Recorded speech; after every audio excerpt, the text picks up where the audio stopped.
The following is a special presentation of ESPN on ABC. You're looking down on the raceway of Belle in Detroit, Michigan. It's site for the penultimate round of the 2008 IndyCar season, and it's now down to a two-man battle for the championship. Scott Dixon versus Elio Castroneves. Two heavyweights in open-wheel racing, swinging for the title.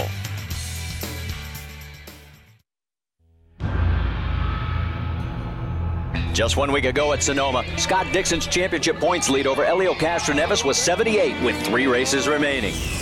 But a win for Elio. Are you kidding, man? And Dixon's 12th place finish saw the points leader unnerved for a rare time this season. Everything we did was wrong.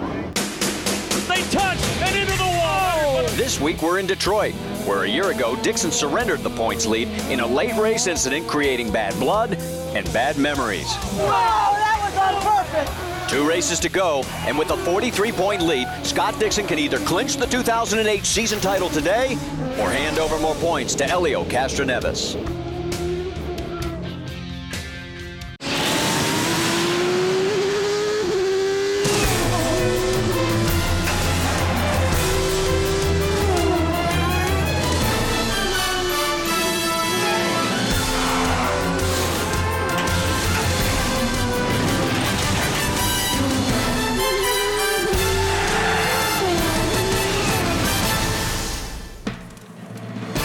And while the weather is picture perfect here in Detroit, our thoughts are with everybody down on the Gulf Coast region getting ready to get hit by Hurricane Gustav. We'll try and brighten your day as best we possibly can as we are here at the Firestone IndyCar Grand Prix at Detroit, at the Raceway at Belle. It's a beautiful 2.12-mile road course on a temporary circuit that is just challenging, as you can imagine. And the fans have been taking the bus ferries over across to the island from downtown Detroit and from the city of Windsor, Ontario. And they are streaming into this beautiful location on this gorgeous day in Detroit, Michigan. We welcome you to Firestone Race Day, where we'll get you ready for the next 2.5 hours of action here on ABC, as a championship could possibly be decided. If Scott Dixon, our pole sitter, can keep control of this race and do what he's done most of this year, just finish in the top 5, he can claim a title. Elio Castroneves, he knows what he had to do last week. He knows what he has to do again, and that's win. Cross our fingers, everyone, so let's see what happens. If Elio wins here today, we got a whole new ball game headed to Belle Isle next weekend. Whole new ball game. Elio Castroneves is the race winner. You know he's happy. I'm looking for this beat for so long. What a victory and what timing for the win to tighten up the championship. When it comes to road and street course events, there has been no driver accumulate more points than Elio Castroneves, 190 points this season. The next closest competitor is his teammate Ryan Briscoe with 154 points. How do you turn that into a victory today? Well, we're gonna take a lot of chances. You know, it paid off last week. It was very difficult, but we had a fantastic car, and this weekend we also had a very fast car. So, you know, the bad news is Scott is right in front of me. The good news is, I mean, we know what we need to do. So it's going to be a lot of fun, guys. I mean, I'm telling you, it's going to be a lot of fun. It's a very tight race course, not a lot of opportunity to pass. Pit strategy going to be key today. Let's go to Jackaroo. Thanks, Vince. I'm with Scott Dixon, who currently leads the points, but boy, it was shaved last week. How do you look at what happened last week and turn it into a positive for this week, Scott? We have to bring out the negatives, man. Come on. Last weekend was pretty bad all around. You know, definitely myself and a couple of mistakes I think we made on strategy as a team and whole. We just didn't really maximize. I think we were too worried about thinking about what other people were doing opposed to just what we've been doing all year and concentrating on winning races. And this weekend we've definitely turned it around. We've made sure that we can come out strong. I think a little, nice little kick in the butt was what happened last weekend, and I think it's definitely helped so far going to qualifying. We've got the pole. Elio's very tough to beat on any circuit, I think, when you're going for the pole, so we're pretty happy we did that. But we just got to finish one place ahead of him, earn one more point, and we'll be pretty happy. Marty, this is a team that's going after it today. And this is going to be fun to watch, Jack, as let's take a look at the top 5 in points. And you can see why it is a two-man race. Dixon leads Castroneves by 43. Remember, his magic number coming out of this event today is 53.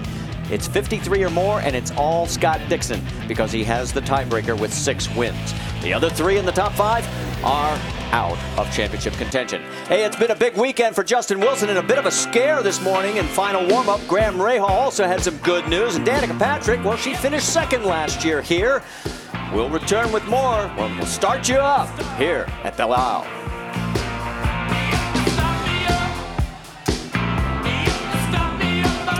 And as you look down here at the raceway at Belle Isle, there are the 25 cars that are getting ready to take the green flag. They're lined up in pit lane.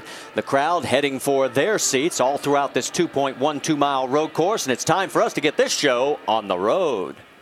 Race fans, it's time for those most famous words in motorsports. Please welcome back center for the Stanley Cup champion Detroit Red Wings, Chris Draper, as he gives the command. Drivers, start your engines.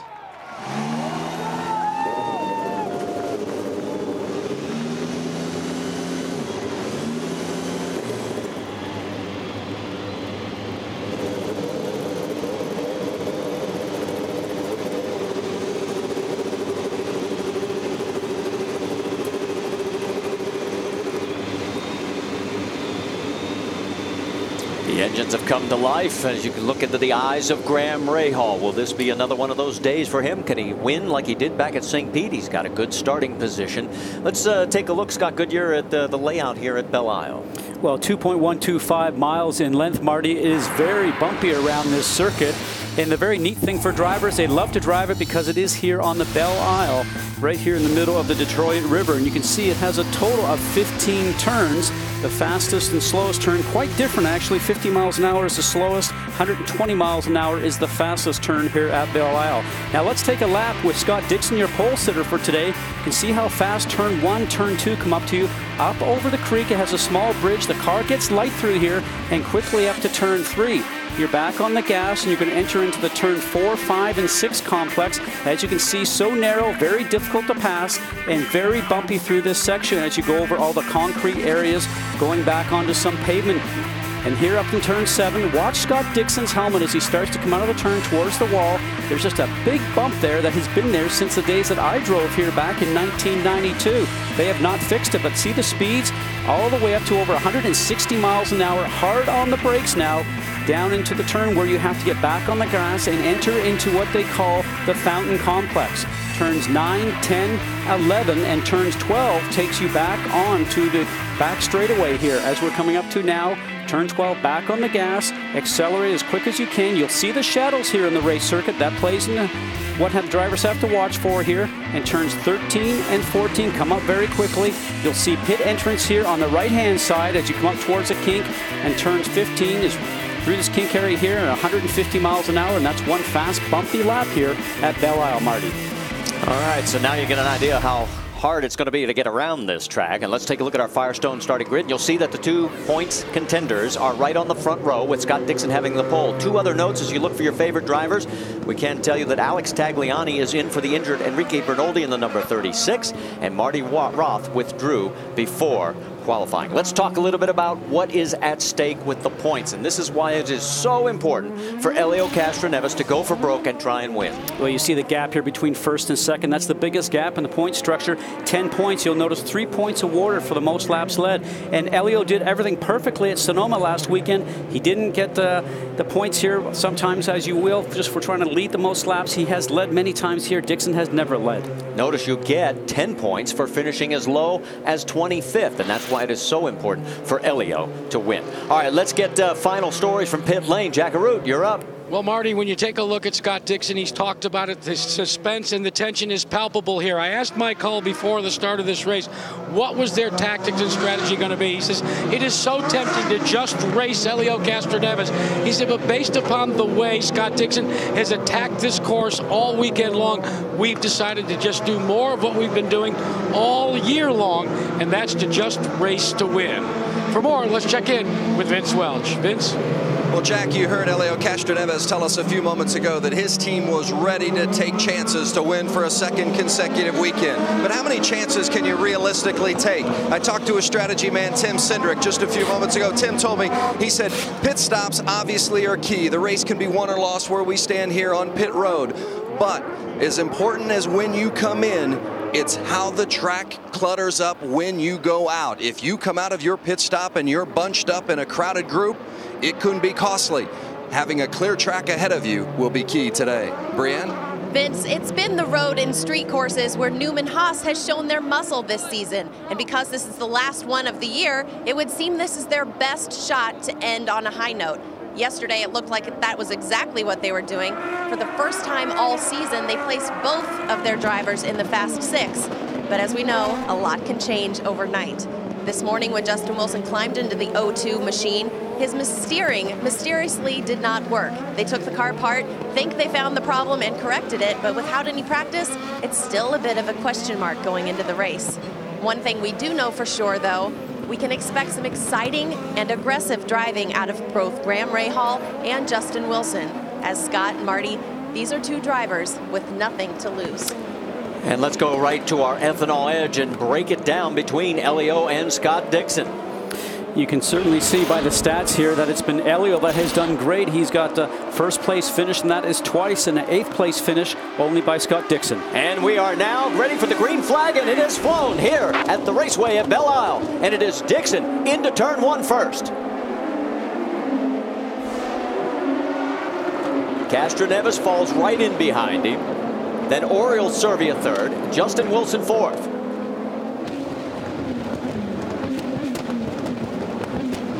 Heading down through turn 5 there, into turn 6. We'll try and give you a description as we go to let you know where you are on the racetrack. And now Milka Duno has spun at the exit of turn number 3. Now if she can keep it fired and get going, that will be a local yellow, but nope, the full car's caution has just come out. So without completing 1 lap, we have our first yellow. So there is Milka, as we said, at the exit of turn number 3. And we've had a lot of incidents there throughout practice and qualifying. Let's go back and take a look and see if we can see what happened.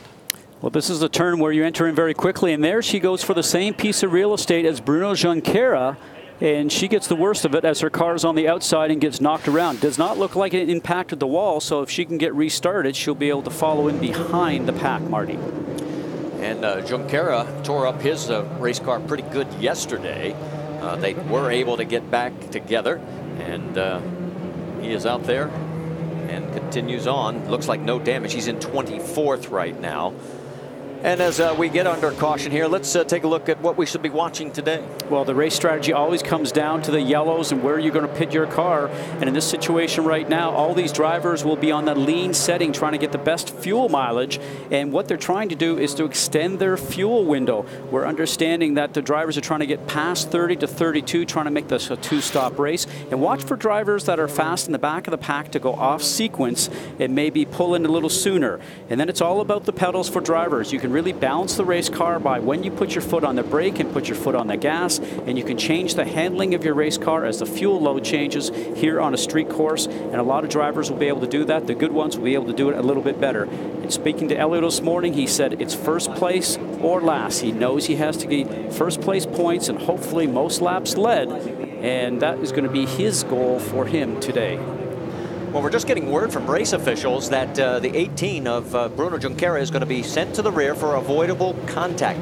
Now, you saw the 36. There is the 18. Now, he's not that far to go because he's already near the back of the field, but they're saying that contact was avoidable. Let's talk a little bit about Alex Tagliani. Came in just yesterday with literally 1 practice session, then qualified 21st, but today in the warm-up, he was 10th. It was a great, impressive run for him. Only just a little bit of time in this car. Has not driven these type of Indy cars. He spent 8 years in the Champ Car Series, 133 starts and 4 poles, and on the podium 14 times with 1 win at Mid-Ohio. And you can recall that's when he said that he would run the front stretch with a checkered flag around his body only if he won it. And he certainly got that thing done. That was pretty funny. Well, it looks like we're getting ready to go back to green flag racing, and there's another view of Alex. A question mark whether he will be in Chicago. Bernoldi injured his thumb last week at Sonoma and said it was just impossible for him to drive the car with how rough the circuit was here.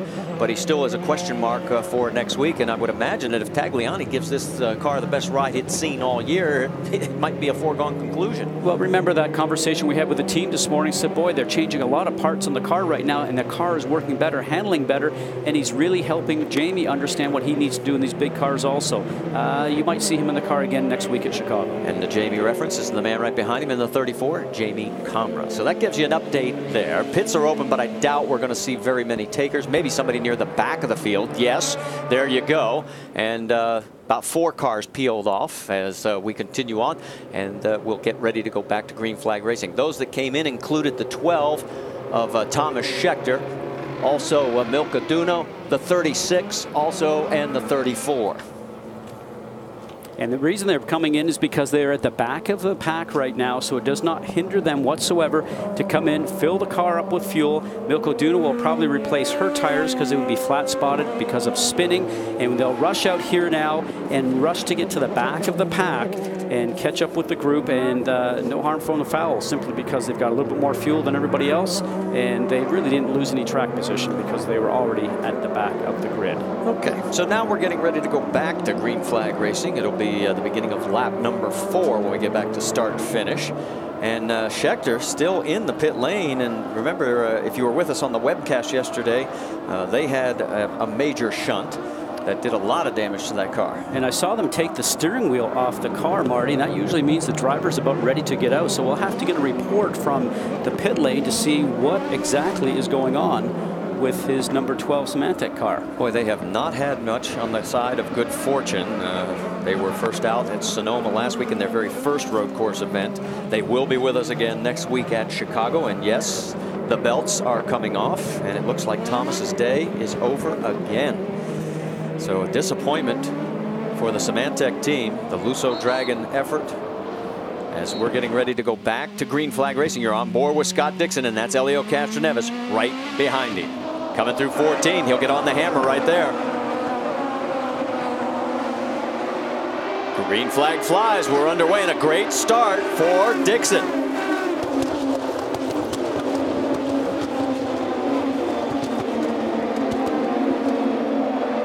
Through turns 2, there is into turn 3. This is an extremely difficult section of the track to try and pass. It's basically follow the leader, try and set him up for the exit of turn number 6 and 7. And here is turn 7 coming up now. Work our way back a little further. There is Ryan Briscoe, as he is currently running in the 5th position. He has got Justin Wilson in front of him. It looks like Wilson's steering box problems were resolved. Justin ran 2 laps in the morning warm-up, just could not turn the car at all. They found out what the problem was, at least they thought they did.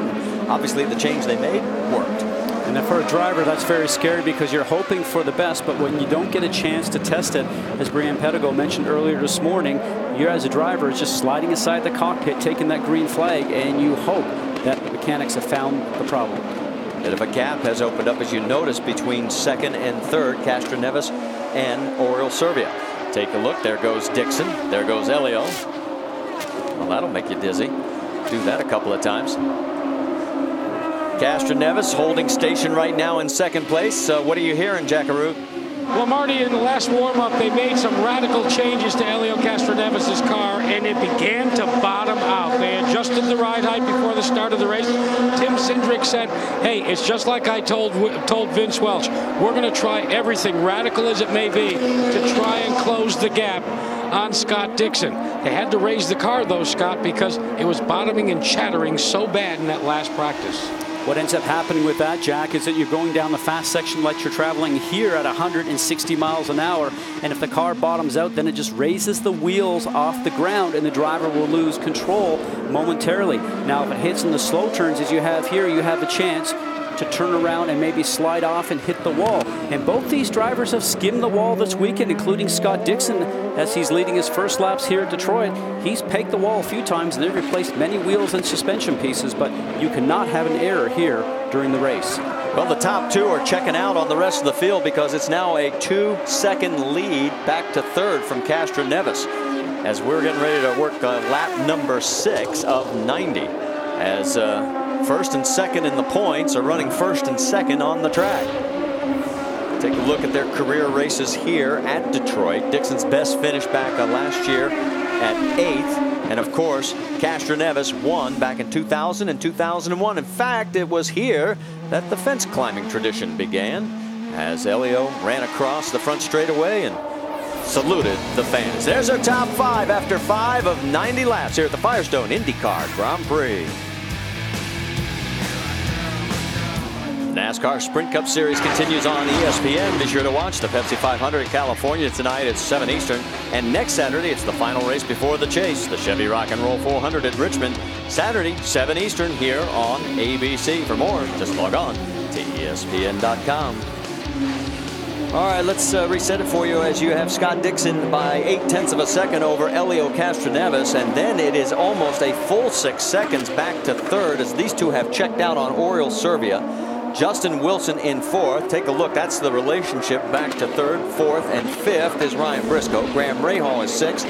Tony Kanaan is 7th. Ryan Hunter-Reay 8th. E.J. Vizo is 9th. Danica Patrick in 10th. All right, take a look at the points as of right now, and notice the magic number 53. So if this were to hold up, even with Elio running in 2nd, it would not be enough, and Scott would clinch the title.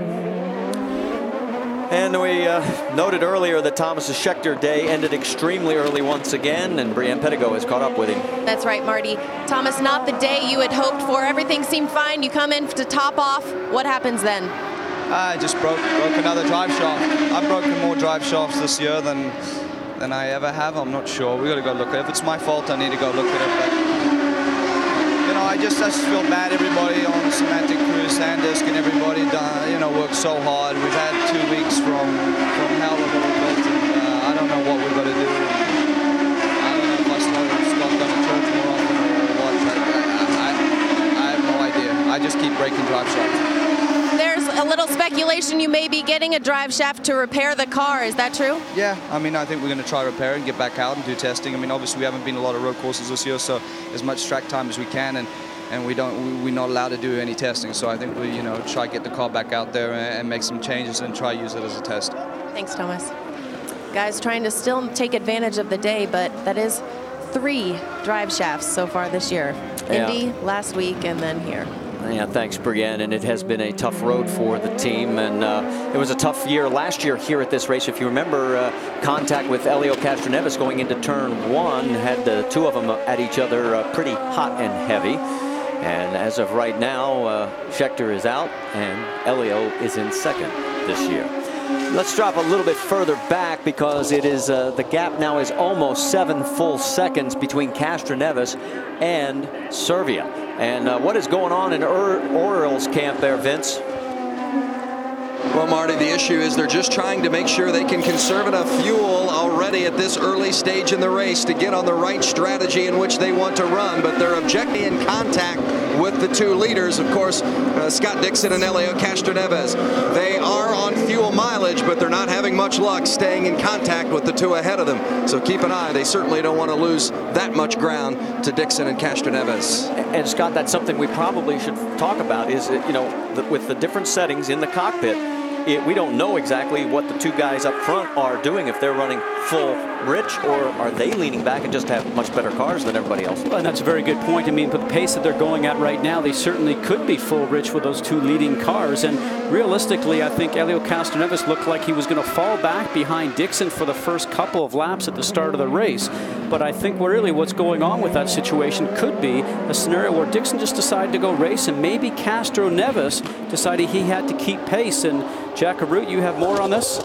Yeah, Scott, you're partially correct. Both Scott Dixon and Elio Castroneves, according to RG2, are running at fuel position 3. Now remember, there are 4 fuel positions, so full throttle, so to speak, making all the fuel and burning all the fuel you need would be fuel position 4. These two guys, as they're pulling away, are just 1 notch below it. All right, thanks for the update, Jack, as you're on board with both cars. Elio to the top right, and the top left is Scott Dixon. 10th race this year that Dixon's led, but only the 2nd time on a road course. The only other race he led on the road course, he won it. It was in Edmonton. We'll return after this message from our ABC stations here to the Raceway at Belle on the Firestone Indy Grand Prix at Detroit.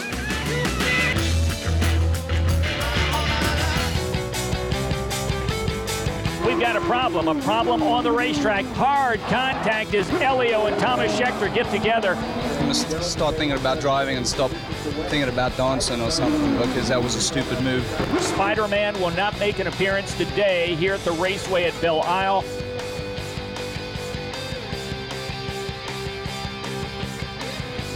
And of course, that was what we talked about, the incident from last year, and the reference to dancing was exactly when Elio had been tabbed to participate in Dancing with the Stars, and of course everybody knows he went on to win. And right now he's trying to go on to win here, but he's got a problem. It's that red number 9 sitting in front of him with Scott Dixon at the helm. We can tell you during the local break that Dan Weldon did stop on lap 11, so we're already starting to see some split strategies. Let's get more from pit lane.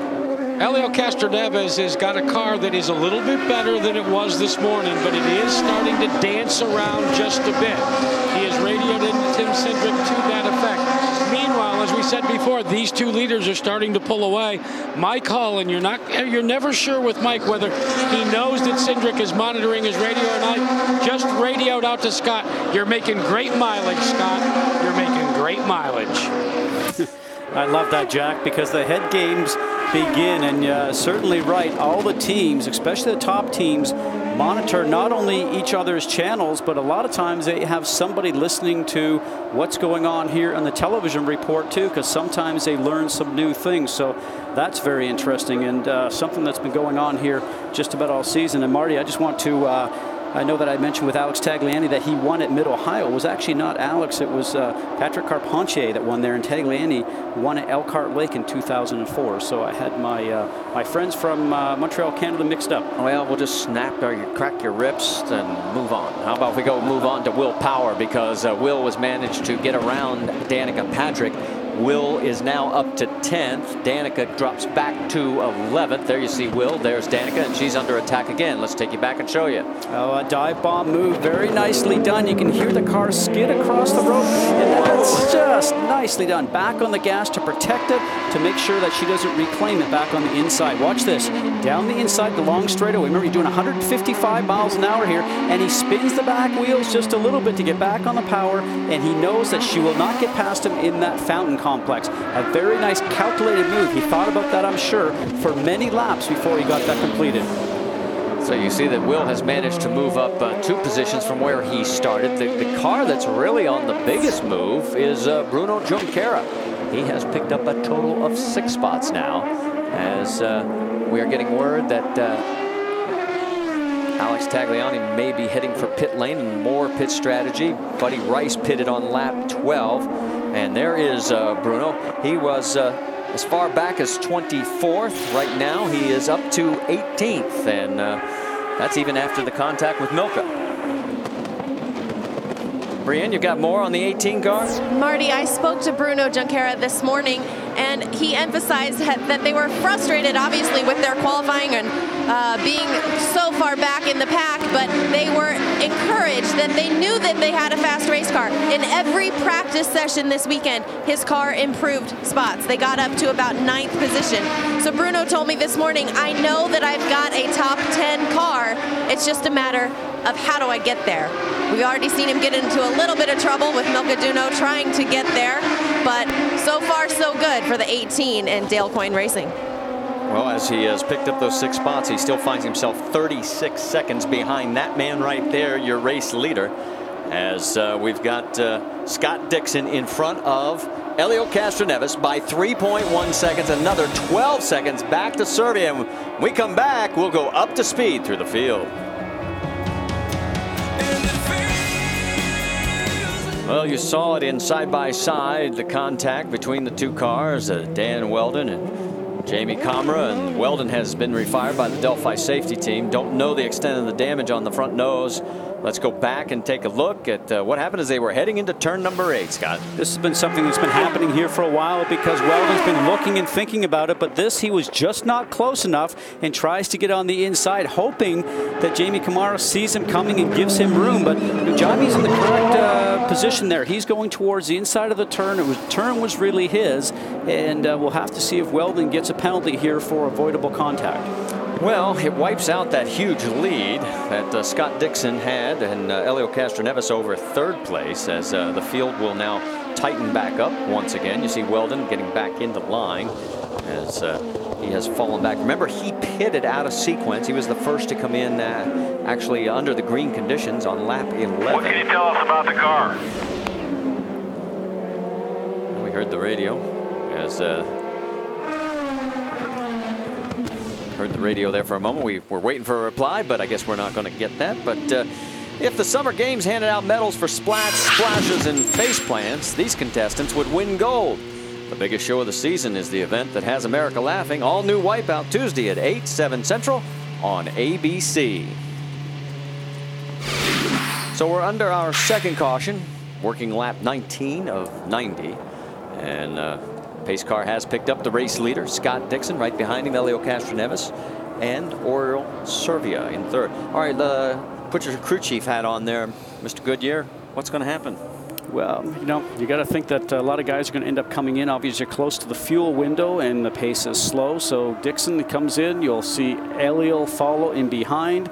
And now there's a chance for Elio, if he does pit, to make some changes on his car to try to get working a little bit better. Maybe some wing changes or tire pressure changes to see if he can get over the bumps just a little bit better. So you wouldn't gamble if you're Penske. If Dixon comes in, you wouldn't stay out. You still got about, what, 20, maybe 23 laps of fuel?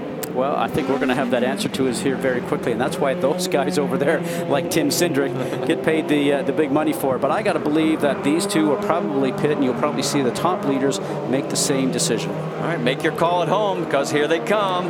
And yes, it is Dixon coming down pit lane, but Elio stays out. So the split strategy is on, everybody. And now we're heading to Jackaroot, because the points leader's heading your way. At 60 miles an hour, no surprise that Elio Castroneves stayed out. Tim Cindric alluded to Vince that would happen. Now it'll be sticker tires, the magic rings, the white sidewalls, signifying that this is a points championship chaser. And Scott Dixon launches out first. Right behind him, Ryan Briscoe continuing his work. And guys, it doesn't surprise me, because Cindric had alluded to the fact that he may go as far as lap 43 before he brings Castroneves in. And Ryan Briscoe, you saw, did come in here on lap 20 with 70 to go. So now what it means is Elio Castroneves is in control of the race lead. Oriol Servia is second. He stayed out, as did Justin Wilson, Tony Kanaan, Ryan Hunter-Reay, EJ Viso, Will Power, Danica Patrick, as that is the top 8 as we see it right now on the scoring monitor. So just what we saw last week at Sonoma, where the pit lane strategy, when you pitted, ended up playing a big role in who won the race last week. Here we go once again. And this is the thing, you can try to come up with the strategy where you think you have understood it throughout the whole event, and it just turns around and plays differently on you. A lot of times it's up to luck, but for Elio Castroneves right now, he's got a lighter fuel load, warmer tires.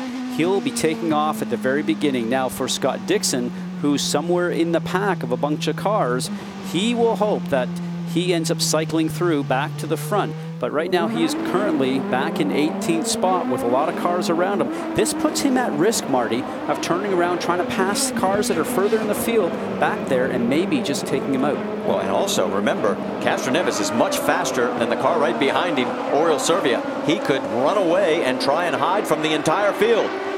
Green flag is out, and we're back to racing here at the Raceway at Belle Isle. Hold on, going into 1. It's not made for 3. On board with Danica, she's got the inside line. That is Darren Manning in the 14. She's going to have the inside line on Milka on this corner in 3. That's where Milka had her incident earlier in the race. Everybody seems to survive. And it's tight through that section. I've done it before. Milka's a little bit off the pace. You just hope that you can get around the car that's going slow before you come up to the next turn, and that car does not force you out towards the wall. And there you see the number 4 of Vitor Meira. And let's move back a little further, try and pick up the points leader. There is Scott Dixon. He's got Buddy Rice right in front of him. You're on board with Scott. Remember, they had a problem going down to this exact turn last year, close to the end of the race, where Dixon tried to get around Buddy Rice at that point in time. This time it's done cleanly. And then he finally ended up connecting with Buddy Rice just further in that lap down in turns 12 and 13, which ended up taking them out. All right, so he's picked up 1 spot, so move Dixon up to 17th. That's Alex Tagliani right in front of him. And look at all this traffic, and that's what you're talking about, putting your car at risk. But Dixon's a very smart driver. What he has to be cautious of is that he does not make a move on a car that he's trying to pass, and that car is trying to pass a car that's in front of it, because he ends up being a reaction scenario. Now he's going to come up to drivers that are fighting for position on the racetrack. They're looking for points in their own mindset, just in that scenario right there. You can see that if the race stood as it is right now, we would have 8 points separating first and second. Now, obviously, it's going to change, but it shows you the dynamic of what happens on a road course. And look out, Tags gets a little loose. Let's get an update from Jack Arute on the number 9 car. Jack? You guys need to remember that he has probably one of the best spotters in the business atop this facility. And what the spotter will do at this point, guys, is he will work with the cars in front of Scott Dixon to try and see if he can let them know that Dixon is trying to carve his way to the front. Now, Packy Wheeler has done this for so many years. Remember, though, a couple of weeks ago on an oval, Packy Wheeler didn't pay attention, and it almost cost Dixon dearly. So both these guys are on their toes right now. They're still in a long line of cars also as the freight train weaves its way down into turns 13 and then into 14. Now there is Dixon as he's trying to make a move coming down in the front straightaway. Can't get it done. Tagliani is trying to go underneath Carpenter. That is also for position. And Carpenter gives way heading into turn 2. Will he do the same for the points leader? I'm not so sure he just didn't overdrive the corner, Marty, because now he's trying to defend. Now he realizes, or will very soon realize, that it's Dixon behind him and knows that he's fighting for a championship. Alex Tagliani certainly wanted to get ahead of Carpenter because making his debut here with this team, he wants to have a good finish and show that he deserves to be in this series full time. What this all means while we're watching all this great action back in the pack, Elio Castroneves now has a 16-second lead over that man right there, Scott Dixon, and he's got clear track ahead of him with several laps to able to increase that margin. Question mark will be if and when we have the next yellow, when does it occur, and how does it affect Elio's first pit stop? And to give you some idea, at the very beginning, both Dixon and Elio were turning the same lap time, same speeds, but currently right now, each and every lap, Elio is turning 2 seconds a lap faster than the times that Scott Dixon's being able to turn right now, being back in traffic. So this race has turned into a tactical chess match. And right now, Elio Castroneves has the king in his hip pocket. But will it stay there? Find out at the Firestone IndyCar Grand Prix, because Scott Dixon is coming through the field as best he can.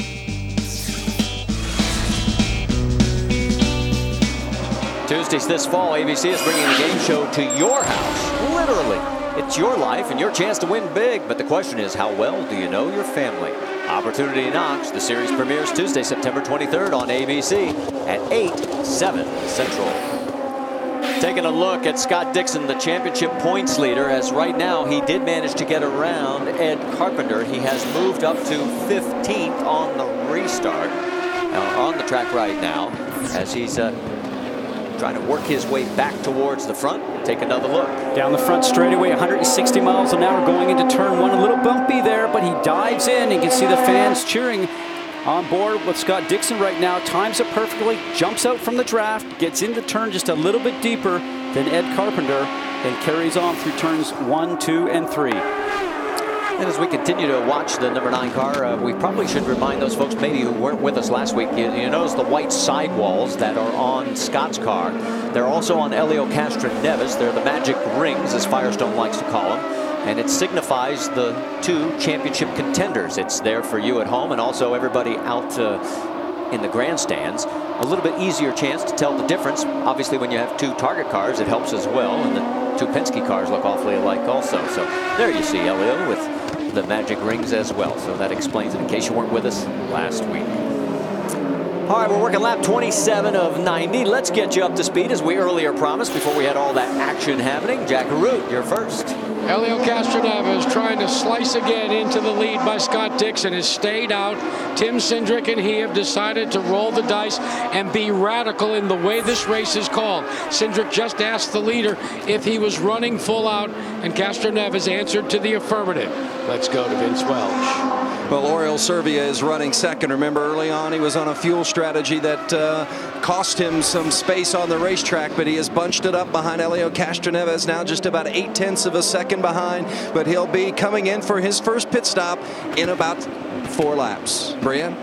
Vince, Justin Wilson right behind Oriol in the 3rd position, has also yet to pit. The steering problem Justin had in the morning warm-up seems to be resolved, although Justin is complaining at low speed he has oversteer, at high speed he has understeer. He also just radioed in he has no grip. Vince? Tony Kanaan currently is running in 4th position. They had not been able to find the balance in the race car this weekend. They could get it good on one end and then it wasn't good on the other. It's a little better race car here in this event, however, and because the lap times have slowed down under race conditions, the car is not losing space as much as he was experiencing in practice. So a better car, better situation for Tony Kanaan in that unusual blue color for those of you used to seeing him in the green 711. Frank's energy drink on the side of the 11 car here today. There is Ryan Hunter-Reay. Hunter-Reay in the 17 car. Scott Rimke and using a 2-stop strategy now because of the way the yellows have fallen early. That was not his intention at the beginning of the event. He says, I wish they'd take the fuel knobs out of these cars and just let them go racing. Brienne? Vince, EJ Viso is in 6th position, and he is happy with his race car. This morning, he was 3rd quick. EJ knows his car is fast, and he's a man on a mission. Right now, his main goal to stay in front of Will Power, who is just behind him. Right now, EJ's 15 points ahead of Will in Rookie of the Year standings. That's impressive considering EJ is minus a race for having the mumps. Back to you, Vince. Will Power is the next car in line, and Power making his first start at Belle Isle. Remember, he won at Long Beach. His average finish in the last 3 races, though, is 24th. They really want to have a good showing here today. They believe, this KV group, that they have 2 of the best road racers in this series, Will Power and Oriol Servia, and they're having a good showing here today. Next in line is the 7 car of Danica Patrick. She's expected to come for her first stop at about lap 32. That's 3 laps from now. She has completed all but 80 laps this season. That's better than everyone else except Elio, Dixon, and Weldon. A pretty solid run for Danica so far today. Vitor Meira, another driver that has had some hard luck this weekend. His car actually has been very fast, but a yellow came out during qualifying that caught him out on his fast lap. He wasn't able to complete it, and it cost him dearly. They believe they had a fast 6 quality car, but it hasn't worked out that way for Vitor. They are faster than what their position indicates. They believe they've got a car that could get up into the mix as well. Next in line is Darren Manning. Manning has been dealing with a loose rear end throughout the course of the weekend. That's been the thorn in his side. Otherwise, they feel like Manning's pretty good. He's certainly good on the road courses. His best finish this season, 2nd at Watkins Glen. In fact, he's been in the top 10, 3 of 5 road course or street course events this season. There's no doubt about it. When you're turning left and right, Darren Manning is one of the best. Brienne? 11th position is AJ Foyt, the 4th, who has already moved up 6 positions from 17th where he started, trying to improve from last week in Sonoma where he had a mechanical issue and finished 20th. He finished in the top 10 here at this race last year, trying to make a repeat again this year. Right behind him in the 12th position, Mario Moraes. This is his first time to Belle Isle, and an impressive one at that. Moraes is up 6 spots, trying to repeat what he did last week and get another top 10. Right behind him, a surprise entry this weekend, Alex Tagliani in 13th position. He started 21st, so he has moved up already 8 spots, which is impressive on a road course where it is difficult to pass, considering that Alex has had very few hours, or minutes even, in this race car. The changes he's made from Enrique Bernoldi's setup have been dramatic, and they are paying off. Jack? And Brian, right behind Tagliani is your points leader in the Targa Chip Ganassi number 9. Scott Dixon has already pitted, and if you monitor his radio, you can tell there is a sense of urgency. Dixon wanting to know what the status is of Castroneves and the rest. And the calmness comes over on his tactician's voice when Mike Hull tells him, don't worry, Scott, the leader is going to be pitting shortly. In fact, look for your leader, Castroneves, to be pitting within the next lap or so. And he is down, Dixon, 27 seconds to Elio Castroneves. So as you can tell, it has given Elio a chance to stretch, as he has had no traffic in front of him. But you can see that also Oriol Servia has stayed very close. And I don't know whether it's the fact that maybe Elio dialed the wick back to get a few more laps out of this thing, or if Oriol turned his up. I think maybe Oriol turned his up, but it's interesting that he has to pit now versus when Elio still gets a chance to stay out. Servia and Tony Kanaan both come into the pits. Let's send it to Vince. Well, and Scott, you hit the nail on the head. Servia had turned the wick up. They let him go full out for 4 laps, or 6 laps rather, and then said they were going to bring him in. It's no changes on the car, just tires and fuel. This team feels like they have been catching up, and they want to prove they're going to be a contender next year, and that is evident so far here today. Tony Kanaan also making his stop. EJ Vizo has come in. Ryan Hunter-Reay came in as well here on lap 32. Checking my list, Darren Manning also came in during that lap, and we're hearing that Elio could be coming in soon. Also update you that Vitor Meira and Briscoe came in 1 lap earlier on lap 30. So right now it is Castroneves still out there, along with Justin Wilson now in 2nd place. Both of those cars have yet to make their first pit stop. On board right now with the race leader. It looks like the longer the run goes on, it looks like Elio's car has difficulty handling for him. It's through the turns 13 and 14 complex. And here he comes, Marty, into the pit lane. And Justin Wilson is going to follow him down pit lane. Brienne, it's your first. Justin Wilson coming in for his first stop of the day. He will make a slight wing adjustment. This is the first stop, tires, fuel. Justin has won a race each of the last 3 years. This might be his last chance to go 4 for 4. Jack? Elio Castroneves having a little bit of a problem with the rear brakes. They put on skunk tires, and he was off and away in a very, very quick stop. But that's one of the reasons, guys, why he's been slowing down just a little bit. They're going to try and adjust the brake bias now. All right, thanks for the update, Jack. As you can see, he gets back out onto the racetrack, and we'll have to sort of settle down and get everything else. We can tell you Moraes is on the pit lane right now. Danica has just exited pit lane, so there she is back out. Both Castroneves and Justin Wilson, in my mind, made it around and out of pit lane, Marty, before Scott Dixon got a chance to get around. And that's what we're waiting to see officially as they come through for the timing lines. Our vantage point, obviously, we cannot see the entire racetrack. We're sort of blinded like you all at home. You have to sort of wait and see what the camera and the timing lines show you. As there is Danica with Graham Rahal right behind, as is Vitor.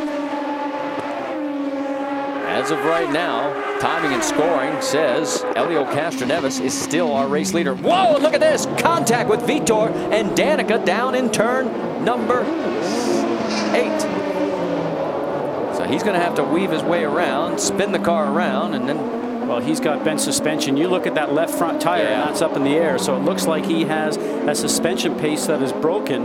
Now he will come back onto the racetrack and weave in. We should not see a full course yellow. Oh, there is actually Danica's off in another section. Well, Danica came to a rest at 12. And oh, is that Vizo? Yes, EJ is into the wall at turn 14. So we have 2 separate incidents that end up bringing out our 3rd full course caution. And Danica, who finished second here last year, is on the radio. She was running in the top 10. Trying to get the refired. I think she stalled it there at turn 12. All right, let's go back and see what happened here. Now, Danica was going a little slower down the straightaway. You see Graham Rahal looking at one side, Vitor on the other, and then Danica just straightens the turn out just a little bit. No error on her part to trying to make the turn. And then she goes over and just touches the suspension, the right rear suspension of Vitor Meira, and that's what looks like it's broken on his car, allows Graham Rahal to get through the inside of the turn. All right, now here is turn 12. And looks like something's broken on the car. I would say that she has obviously got a suspension piece broken too. That is very interesting. Let's watch here. She's now going to make the right-hand turn. And it won't turn. And it won't turn. So possibly she has bent her steering rack or a tie rod because... Oh, and that's Viso. Carrying the speed through the turn. You saw it did a tank slapper, as we call. That's when the back end steps out. You correct it, and just not enough real estate for him to gather it up and ends up hitting the retaining wall. Now at Sonoma, we had this conversation a little bit earlier yesterday in the qualifying show. So you see the right rear suspension being broken there on the Delphi machine of Vitor Meira. If this was back in Sonoma, an incident like that for both those drivers would be going off into the sand, not onto close to retaining wall. All right, what this all means as far as the championship is we try and get this updated for you. Scott Dixon, with 3 cars that were in front of him, now damaged and falling behind, maybe totally out of the race, he's moved up to 5th. Elio and Justin Wilson were able to get back out onto the racetrack before everybody came around to take the lead. They are first, second, with Oriol Servia third, Tony Kanaan fourth, and Dixon now back in 5th position.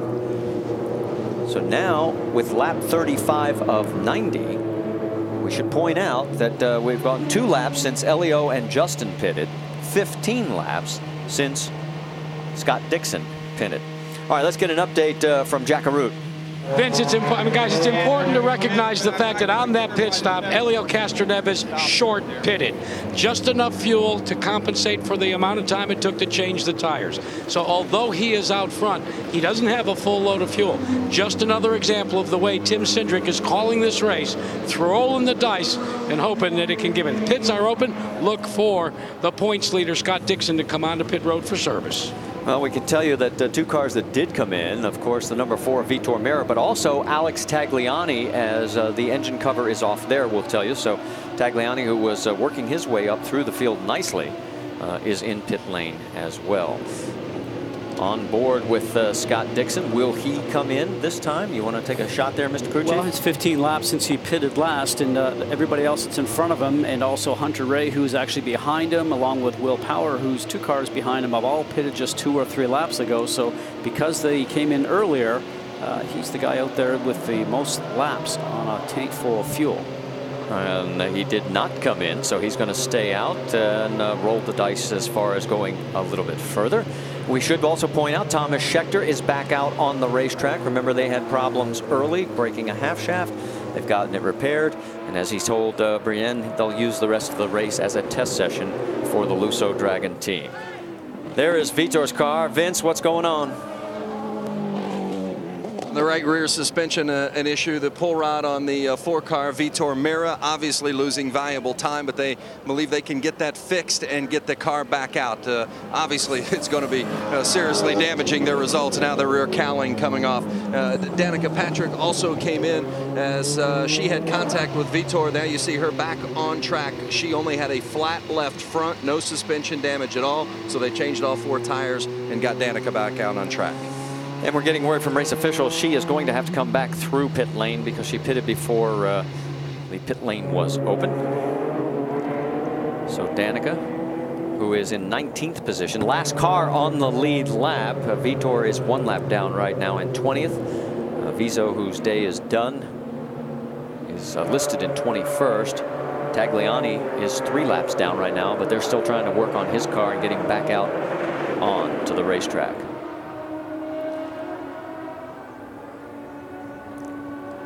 So as this race continues under caution, let's check in with ABC News for an update on Hurricane Gustav. That's the view of Detroit to the right, Windsor, Ontario to the left, the only Canadian city south of America. Little trivia question that can get people going sometimes. We're at the raceway at Belle. We're under our third caution right now as we're getting ready to go back to green flag racing. You see the pace car pulling off there at turn 12. And so now the field will be in the hands of Elio Castroneves, Justin Wilson, Oriol Servia, Tony Kanaan, and Scott Dixon. That is your top 5. And if you're wondering about the points right now as we get ready to go back to green, Dixon's lead would be cut to 20 if it ends just the way it is right now. We're back to green flag racing here at the raceway at Belle Isle.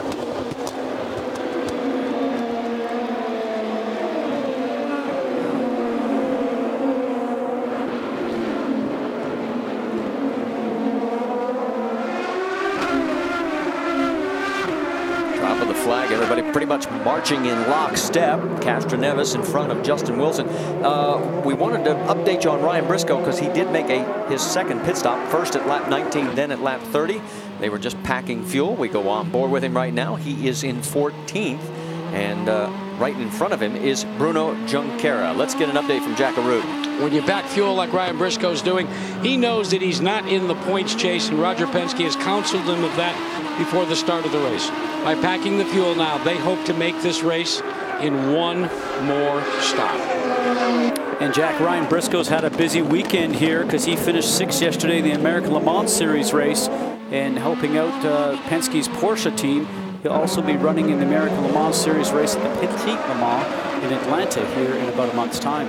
And did you see all the cars that went past the 27 of Hideki Muto? I mean, he's gotten passed by 3 cars in less than 2 corners.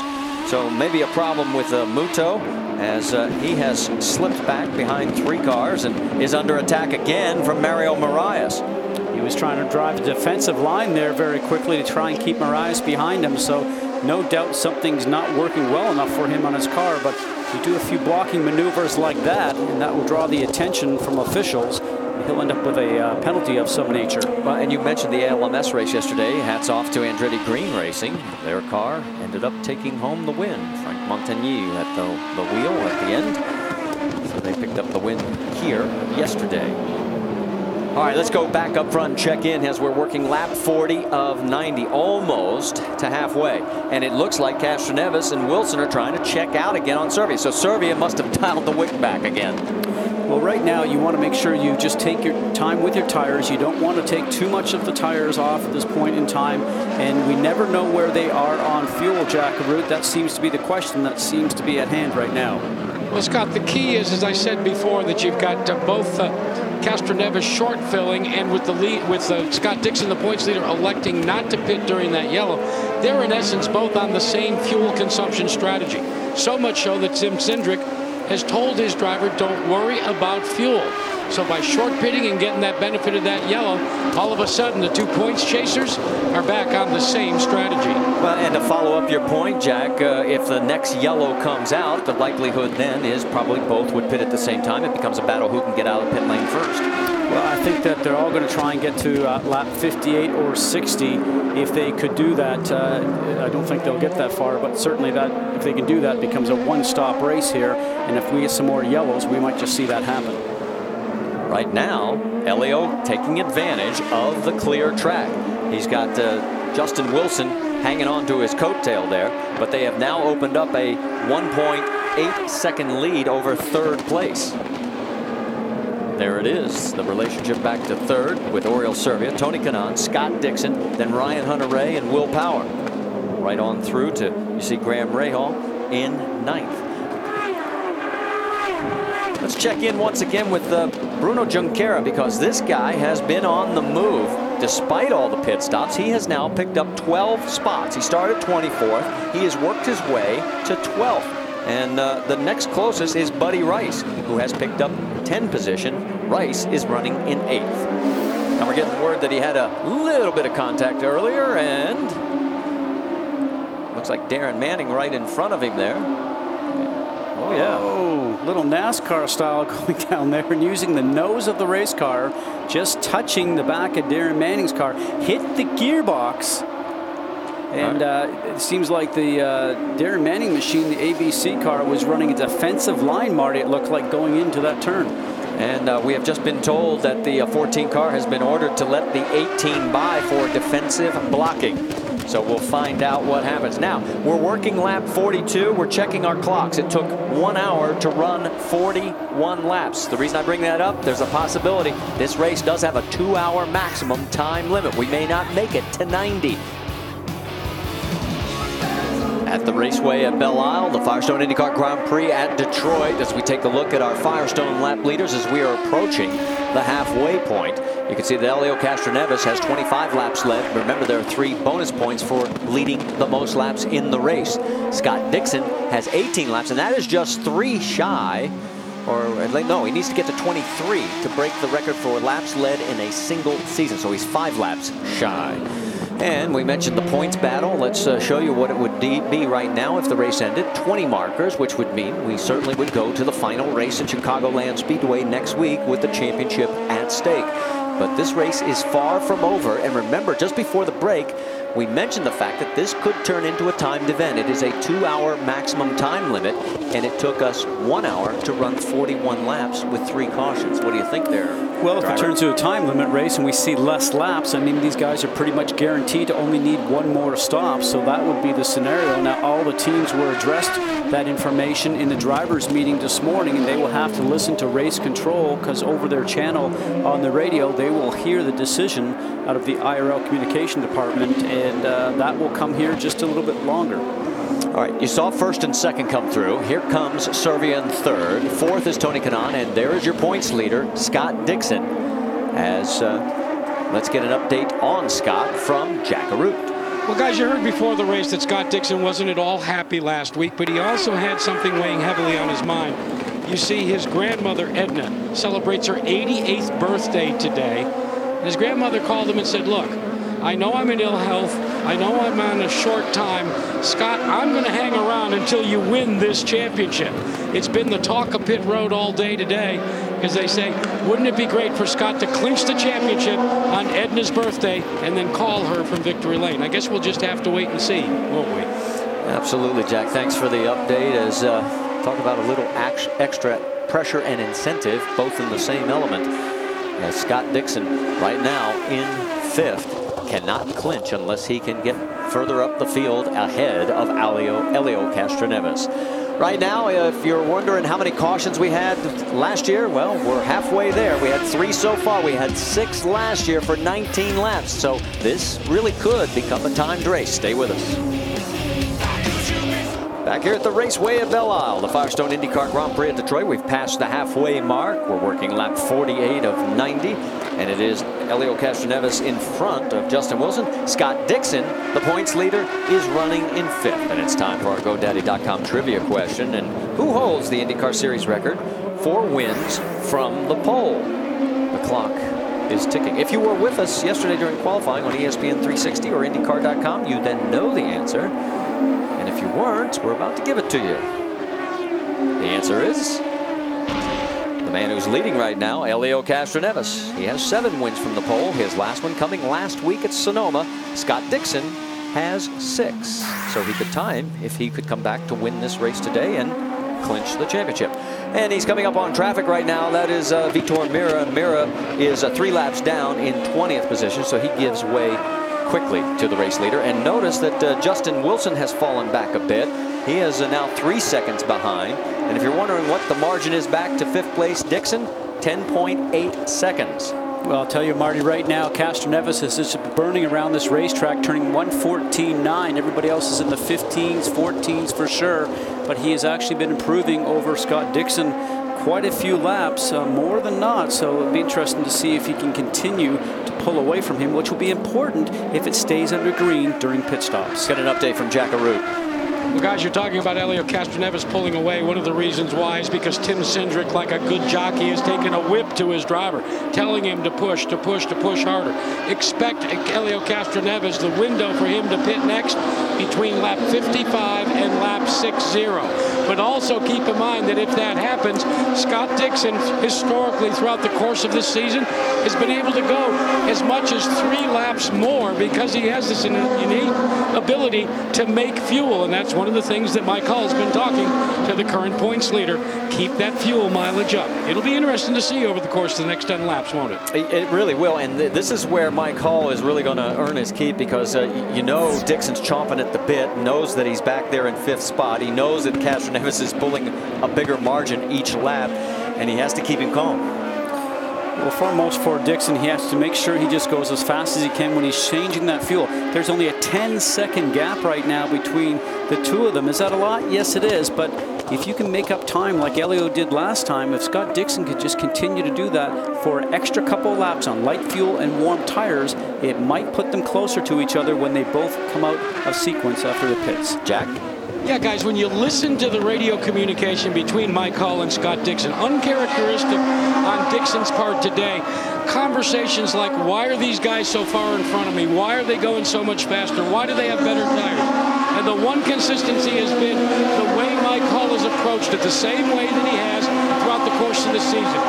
Very calm, very direct with his drivers, saying, don't worry, Scott, we're on program. So it's kind of like playing part psychologist right now with a volatile driver. Vince?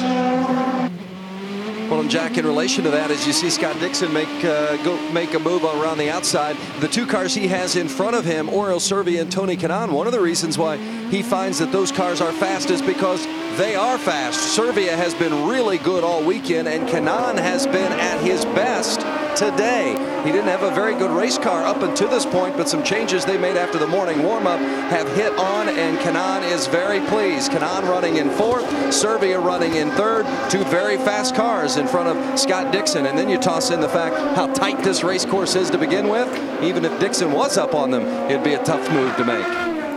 Well, the thing you have to remember is Servia has 4 5th-place finishes this year, and the top 8 in the points championship are from the big 3 teams, Penske, Ganassi, and AGR. Guess who's the first in that list other than that? That man in the number 5 car, Oriol Servia. All right, pit stops are going to be coming up again, and we'll return after this message from our ABC stations. You're watching ESPN on ABC.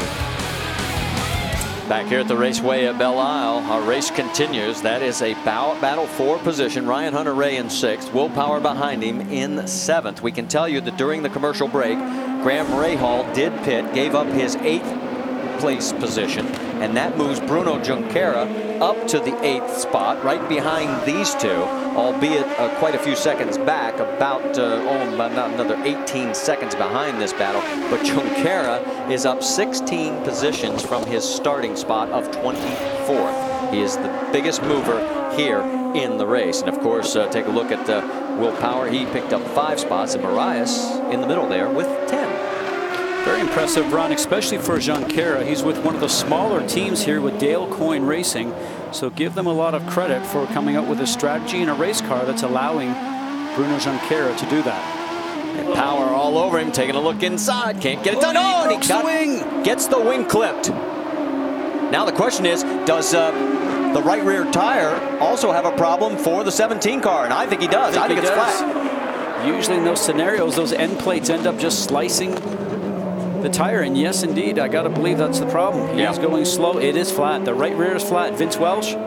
Exactly right, Scott. It did flatten his tire, and Ryan Hunter-Reay came on right away. He knew that he had a problem right away, and that's a real shame for the 17 car. They were going to be pitting in about 5 or 6 laps anyway. Damage to the 8 car of Will Power. You see that on the left front. So a costly contact for both of these teams, the 17 of Ryan Hunter-Reay and Will Power. Scott Dixon also getting ready to come in. He's on pit road. Let's go to Jack Arute. Scott Dixon at 60 miles an hour on the outside lane starts to dip in. Mike Hull has challenged his crew. Let's get a good stop. It'll be the Firestone Firehawks. They will have to put the entire 22 gallons of ethanol concentrating, and Dixon wants to go, and Ricky Davis holds him. until their job is complete. You can see just how bad he wanted to get back out on the racetrack. Absolutely, Jack. But what it also does is Team Penske is there. You see the 17 in to get the flat tire taken care of and get that service taken care of. It allows the Penske team to know exactly what they did, and now it's in their court to what strategy they'll unfold here on lap 55 of 90. So there's Power coming back out on track. That's Buddy Rice right beside him. And Power is still out. I'm not sure how long race officials will let him stay out there with that wing dangling.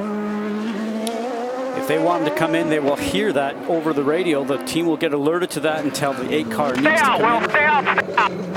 Well, you can hear the team is telling him to stay out at this point in time. Well, go to CMA1, Will. CMA1. CMA1? Do you know their code? That's even a new one for me, but I gotta believe that CMA just might be a term for fuel trim one. All right, let's go back and show you one more time. Will, let me know if the wing blows off. You can see he's diving down the inside. Ryan Hunter-Reay is doing nothing wrong, just trying to go for the apex. Okay, Will, we're gonna pit this lap. And then the wing clips the rear tire of Ryan Hunter-Reay, flattens the tire. And now we're hearing this team is telling Will Power it's now time to pit. We don't know if that's from the IRL rules, regulations, or they just decide to go ahead and bring him in. Now watch how close this is. Looks like he's going to miss it, but no. So a tough break for both cars as Will Power will now make his way around to pit lane. Nothing has changed up front. Elio Castroneves is still in front. It has been 23 laps since he pitted. We can tell you Scott Dixon went 34 laps on that load of fuel. So Castroneves working lap 24, and the question is how short was he fueled? And here is the 0-2. Justin Wilson is in. Brienne? Justin Wilson decided to come in. He was being blocked on the racetrack. They said you might as well come in now for tires and fuel. Tim Coffey, chief mechanic, giving him the signal to go, and he's back out. So the man who was in second place and looking to improve on his best IRL finish of third earlier this year is back out on track. And so now that means Elio Castroneves has an even bigger lead. You see Tony Kanaan also coming back out onto the racetrack after his stop. There is Will Power. And Vince, there's a lot of steam coming out of the back of that car. That was the problem. The main problem with the wing damage wasn't that it was affecting the car so much aerodynamically, but it was blocking the radiator and the car was overheating. And then the league told them, you've got to come in, too much damage on the front. So the team has changed the front nose, they cooled off the backside, and there goes Will Power. And here is Ryan Briscoe into the pits. Jack? The key is Roger Penske wants Ryan Briscoe out of the way before Elio Castroneves pits. They had called Castroneves in, but Ryan Briscoe had to come in likewise. Penske says get Briscoe in and out as quickly as possible. We need a clear shot for Castroneves. And he will get it now as Dixon has already pitted. The 6 car has now pitted, and now Elio working his 26th lap since he last pitted. And here we are on lap 58 of 90 as you look down at the raceway at Belle Isle. Strategy continuing to unfold. Now his lead over Servia in second place is 15.4 seconds. Wilson, Justin is in third, 31 seconds behind. So if he can get in and get out, there may be a shot of possibly holding on to the lead, but certainly second place. And the man you're really interested in, Scott Dixon, he is shown in 6th place right now, 43 seconds behind. Question is that enough time to get in the pit lane, get your service, and depart? I think it is. We saw how quick they did that before. Here he comes. All right, we're going to find out. Jack, he's coming your way. We'll keep an eye out for the guys chasing him. All right, Marty, now remember, watch the action, not on the change of the Firestone tires, but watch the fueler. They're going to try and fill the car as much with fuel as possible because they should be able to go the rest of the way. The tires are up. They've gone to work. They've completed that work. They're still waiting for the fuel. It is off and away. Elio Castroneves trying to hunt down Scott Dixon in the chase for the 2008 championship. Well, the only one of the front-runners that got by him was Oriol Servia. Servia is your new race leader. Justin Wilson has just gone past start-finish, and he is shown in third. So Elio is in second place now, shown 11 seconds behind our race leader, Oriol Servia. And Dixon is 33 seconds behind and Elio. And so there is Elio right there. You saw the difference between first and second. Now Marco Andretti there, as you see, he is a lap down in 18th position. Not a factor in today's race. It's been a tough week for Marco.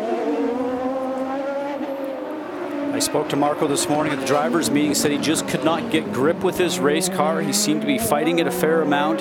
Didn't seem like he was having a great time here. I'm sure he'll be happy to get this road course out of the way and head off to Chicago next weekend. Meanwhile, Oriol Servia, you're saying, when did he pit last? 27 laps ago. And here he comes. He's coming into pit lane now. Vince, he's coming your way. Well, Marty, for this team, this is so important, such a big weekend, because they know the road and street courses are their opportunity. Dave Higuera will change the outside front. This is an opportunity for their team to get that podium finish, which is their goal. Trying to prove that they will be a contender next year. Fuel and tires, no adjustments on the race car, and Oriol Servia has made his last stop of the day. And here comes Tony Kanaan, and that is for position. So Servia comes back out in fourth position. Castroneves, Justin Wilson, and Tony Kanaan all get by him. There's Bruno Junqeira. Junqeira was sixth. Brienne? Bruno Junqeira just coming in for tires and fuel only in the yellow helmet. You see Arturo Morimoto, his crew chief, giving him the signal to get back out on the racetrack. Arturo has been up all night long repairing that car from yesterday's damage. Hard work paying off for Dale Coyne.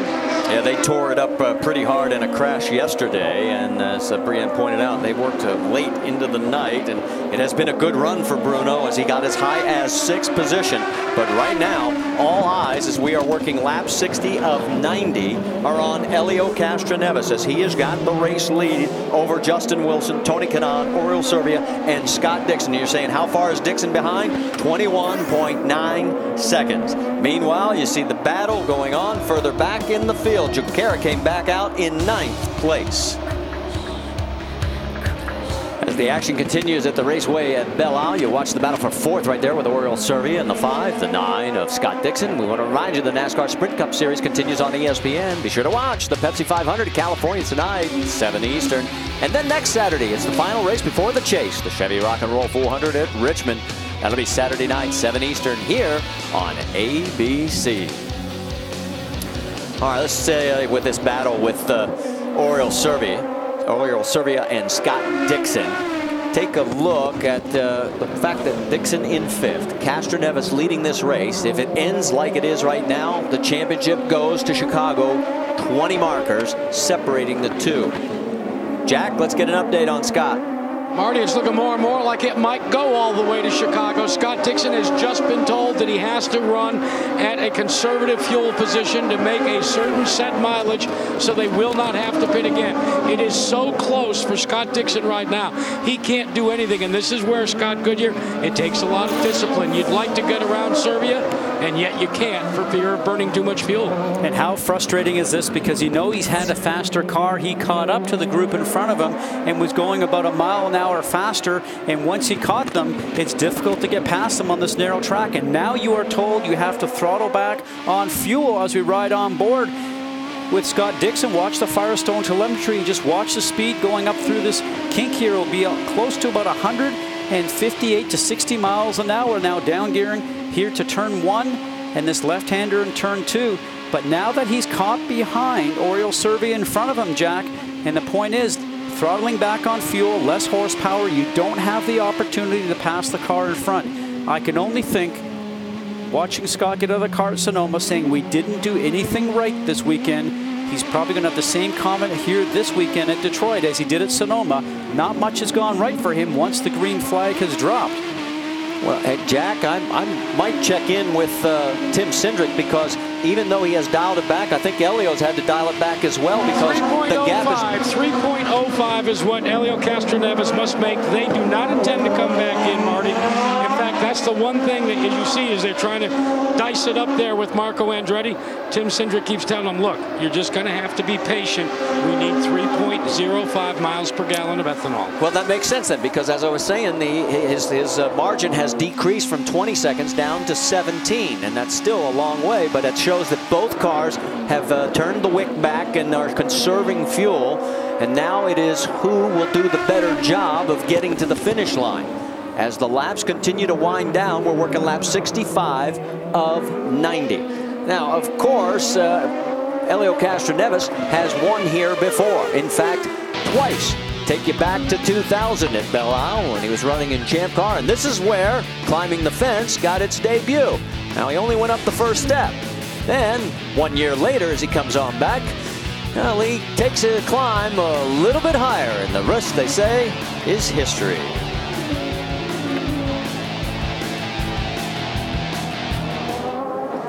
All right, you saw it in side-by-side. We have our fourth full course caution, 2 separate incidents. Dan Weldon is in the tire barrier in turn number 7 as he parked it in a group of 12,000 tires that help protect this course. And then Mario Marias had a problem down at the other end of that long straightaway in turn number 8. He has since gotten refired and is back out. All right, let's take you back and show you what happened to Dan. Big wheel mark on the side of his car, but it looks like he's offline going into the turn. I'm not so certain that maybe something's not wrong with the front end because the wheels were not even turned. Now we look at Mario Marias. Looks like he might have been looking in his mirror, looking at the Penske car coming up behind him, and just went off into the exit lane there. And Jack, let me throw this out because I know somebody's out there is going to say, uh-oh, they needed a yellow. The 10 cars taking one for the team. Give us an update. Well, Marty, that really is not the case, and let's dispel that rumor. Remember, Dan Weldon has been out of the hunt probably since the first 4 or 5 laps. The reason, a bent toe link in the front of the car. Then 4 laps ago, the telemetry on board Weldon's target machine showed that there were gearbox problems and that the car was starting to, according to the telemetry, not look right. Weldon has been wrestling this car all day, so this wasn't a case of taking one for the team in any way, shape, or form. He's having trouble getting the steering wheel connected back onto the shaft. Well, it's really put on by splines. It's all the fine splines that are on there, and then there's a locator spline that's on there. It only goes on one particular way, and he's trying to get that lined up right now, and sometimes a little bit difficult with the big, thick gloves that you have on.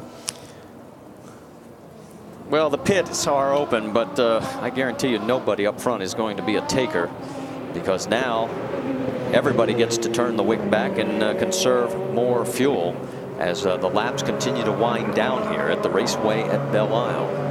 And it certainly makes a situation where nobody should have to worry about fuel getting to the end with this scenario here for the top leaders that are running up the front. That's Alex Tagliani. Remember, he's several laps down. He's just coming in to top off. None of the race leaders have come in. They are all staying out. So Elio's big lead is evaporated, but everybody manages to save fuel, so it'll become a sprint possibly to the end. As you see, Dan Weldon is out of the car. You know, earlier this week we lost one of our racing icons. We want to take a moment to salute the legendary Phil Hill.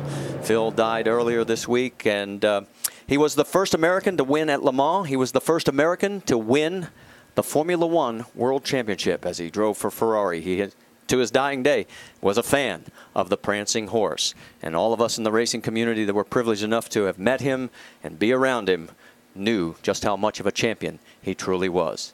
We salute Phil Hill.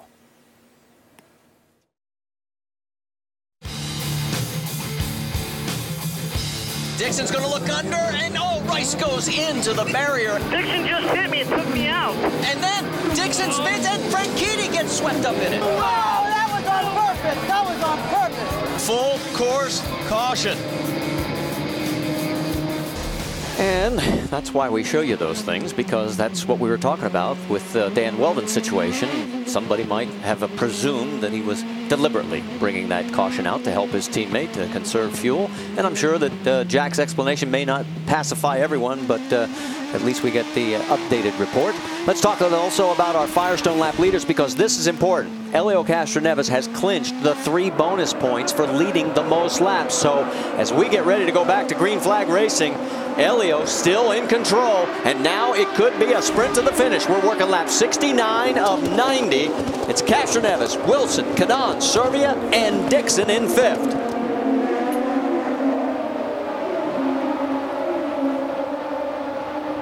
The nice thing for Elio Castroneves right now that there's no traffic in front of him. He's going to have quite a few laps until he starts to run into the back of the grid. For Scott Dixon, he's got some tough customers in front of him right now. Oriol Servia and Tony Kanaan. Oriol Servia is hard on the gas right there. Dixon's trying to look on the inside. And right now for Scott Dixon, there's urgency, Jack Arute. He needs to get past Oriol Servia very quickly. And yet Scotty is also finding himself having to be in fuel conservation mode. They have not been able to give him the full green light. They still need to make fuel. How frustrating is this right now? Well, then I guess the big follow-up question, Jack, can you find out from Penske, do they still have to make fuel? Interestingly, they're running right now at fuel position 2, so they're getting closer and closer, but they're still conserving just a little bit as well. All right, thanks for the update. As you can see, they're the 5 of them in a row right there. And, you know, we talked to Elio earlier before the race weekend about the fact that he had nothing to lose and he was going to go for broke. Right now in this position, Scott is the one that has more to lose than us. So we're going to try to keep pounding and pushing and try everything we can, you know, to cut that gap in the championship. And who knows what's going to happen. Whoa, and you saw that Elio stepped the back end out just a little bit there, coming through the corner as he makes his way down to turns 5 and then up to 6. Looks like he is fighting that car just a little bit, trying to get power down.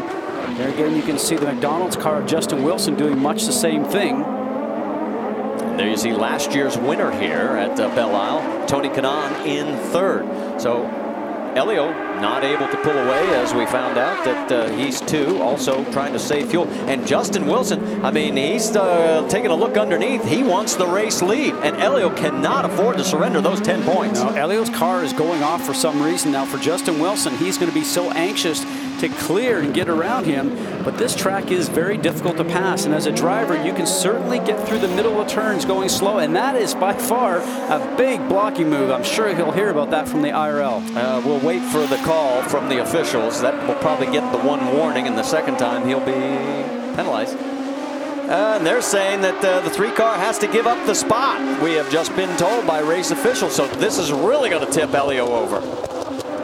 He is back end sliding around there. He just has major oversteer trying to put the power on. Now, if he goes ahead and lets Justin Wilson go by, he's got to do it in such a fashion that he can get back in behind Justin and not allow Tony Kanaan to take advantage of Elio having to slow the pace. It'll be interesting to see where he decides to do this on course.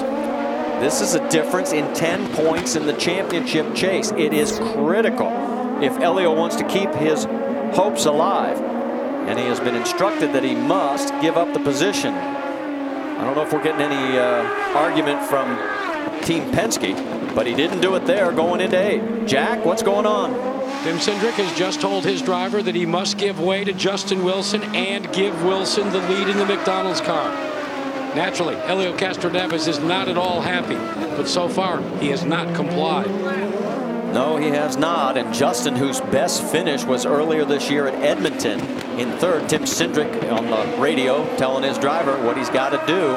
And you're right, he's got to pick the right spot where he can do it and not give up 2 spots. And the IRL official is right beside the timing stand, and that's who Tim Cindric is having some conversation with now. Now, whatever the problem was with Elio's car, it seems like he's maybe got the tires back up to temperature or pressure, and the power down issue seems to have gone away. And now it looks like he has pace to be able to keep in front of Justin Wilson.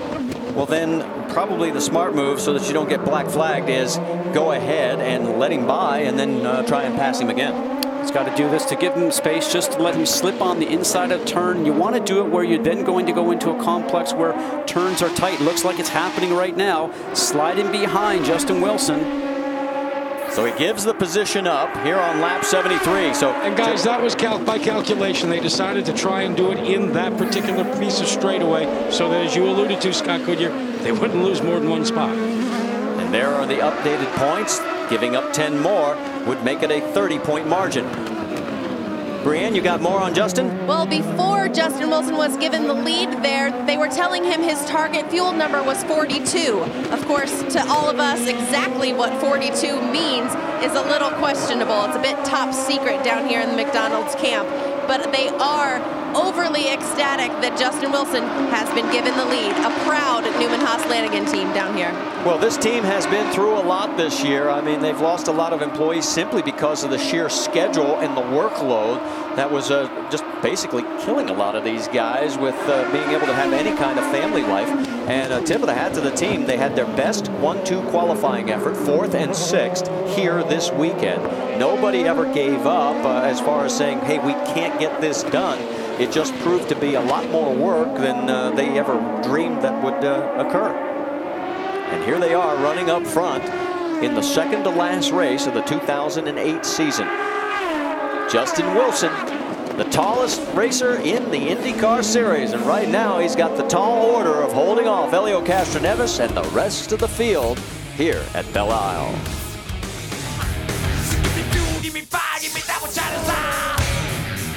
Back here at the Raceway at Belle Isle, we want to remind you that on ABC Tuesday, if the Summer Games handed out medals for splats, splashes, and face plants, these contestants would win gold. It's the biggest show of the season. It's the event that has America laughing. It's an all-new Wipeout Tuesday at 8, 7 Central on ABC. All right, let's reset the top 5 for you because it is Justin Wilson in front of Elio Castroneves. 2 seconds back, it's Tony Kanaan. 4th is Oriol Servia. 5th, Scott Dixon, and he's got his hands full with Graham Rahal, Ryan Hunter-Reay right behind him. But also want to give a quick tip of the hat to Vitor Meira. Now, Vitor is running in 19th spot, 4 laps down, and you're saying, wait a minute, why are you talking about him? Well, in the last 5 races, he's picked up 7 places in the points championship, but that's not really the whole story. It's what this team is doing off the track. Vince, you've got more, I know. That's right, Marty. Team members at Panther Racing and their shop in Indianapolis are preparing Panther's spare transporter for a trip to the Gulf Coast to assist the National Guard in its relief efforts in the wake of Hurricane Gustav. Of course, the National Guard are one of the primary sponsors of this Panther Racing team. 40,000 National Guard members already in the Gulf Coast region, readying that area for what may be another disaster as Gustav bears down on the Gulf Coast in New Orleans. And we wish everybody the best down there. As we mentioned at the beginning of the broadcast, our weather here is perfect, and we keep thinking about what is about to hit the Gulf Coast. There's the story we were talking about, the last 5 races on the track and how he has been able to work his way up into the points championship, but it won't happen today after the early race mishap. All right, let's get back up front and check in with Justin Wilson. He's got almost a full second lead now on Elio Castroneves. That's the view from high above here at the Raceway at Belle Isle.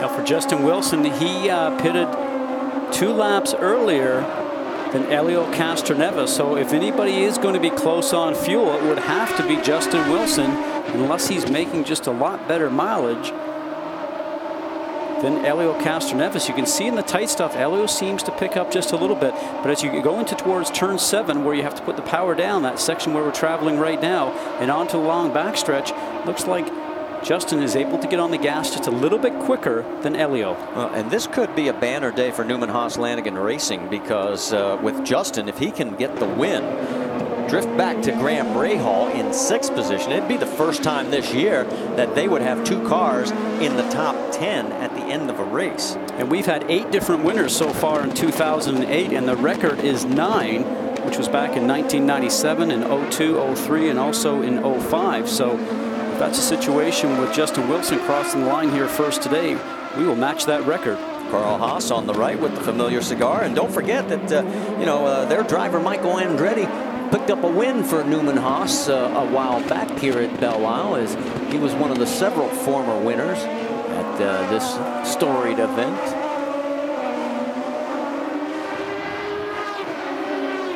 Speaking of Michael Andretti, Marty, it was just earlier this month in Novi, Michigan at the 20th Annual Motorsports Hall of Fame dinner that Michael was inducted to the Hall of Fame. His father, Mario, was already there.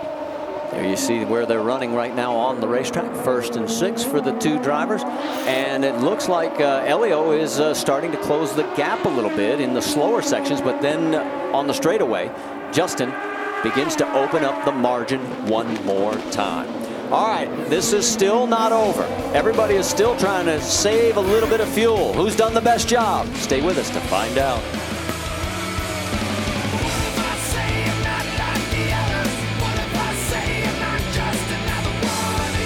The battle continues here at the Raceway at Belle Isle. Don't forget to join us next Sunday as the IndyCar Series continues on ABC. It's the Peak Antifreeze IndyCar 300 in Chicago. It's presented by Mr. Clean. And it's next Sunday, 3:30 Eastern, here on ABC. And it looks like the championship could go to Chicagoland.